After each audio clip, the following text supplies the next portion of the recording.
prospeknya Oke. ke depan ini akan sangat tergantung kepada dukungan dari pemerintah dan respon dari masyarakat. Nah, Mhm. pemerintah hari ini sudah memberikan langkah yang terbaik dengan menggabungkan ketiga bank tersebut dengan aset yang mendekati 240 triliun. Nah, Iya. ini sendiri akan memposisikan Bank Syariah Indonesia sebagai bank ketujuh terbesar setelah BRI, Mandiri, BNI, BCA, BTN, dan CIMB. Jelas ini akan menaikkan martabat dari perbankan syariah di Indonesia. Jadi dia bukan bank ke-18 seperti Mhm. sebelumnya atau bank ke-27, tapi dia Mhm. naik ke peringkat 7 besar di Indonesia. Dan dia Oke. juga akan menjadi 10 besar bank dunia bersama Kuwait Finance House, bersama Rojhi, bersama Commercial National Bank, bersama Al-Bubian, dan bersama bank-bank lain yang ada di Timur Tengah, termasuk juga National Bank of Abu Dhabi.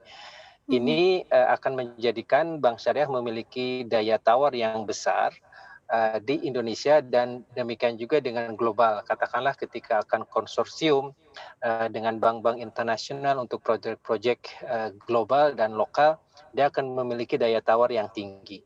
Mhm. Nah, Mhm. besarnya capital yang dimiliki yang melebihi 20 triliun itu akan memungkinkan dia investasi di IT dengan leluasa dan Oke. akan memungkinkan dia untuk mengambil sumber daya manusia juga yang lebih tinggi. Mhm. Biasanya sumber daya manusia itu kan harus dibayar mahal.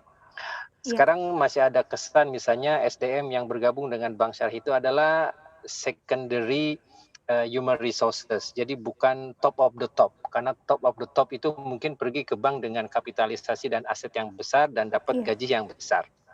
Nah, Mhm. dengan adanya gabungan merger ini akan memungkinkan Bank Syariah Indonesia untuk meng-hire dalam tanda petik lebih mahal dengan kaliber lebih bagus. Demikian juga investasi di IT-nya bisa lebih leluasa.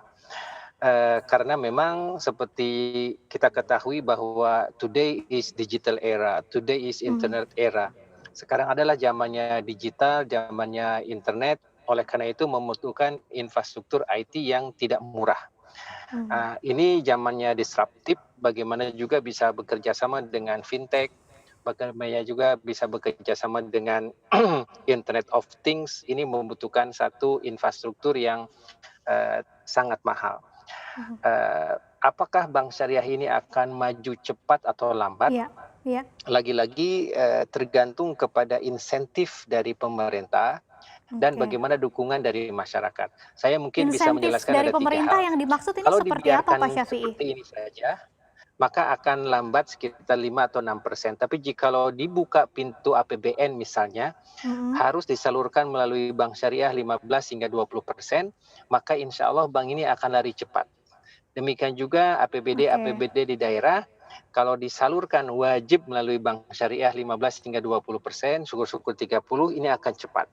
Demikian juga BUMN-BUMN misalnya jikalau dia akan fundraising, harus memakai bank syariah. Minimal Oke. misalnya 15%. Maka ini juga akan cepat. Dan tapi kalau dibiarkan biasa saja, Mhm. dia Mhm. akan ya 5, 6, paling bagus mungkin 7. Jadi harus ada insentif dari pemerintah. Ini tidak mengambil APBN ya, Iya, hanya iya, iya. menyalurkannya saja dan tidak ada biaya baru. Hanya menyalurkan saja APBN, APBD, demikian juga fundraising BUMN 15% hingga 20 harus lewat bank syariah, maka ini akan Mhm. mempercepat industri syariah ini akan berkembang.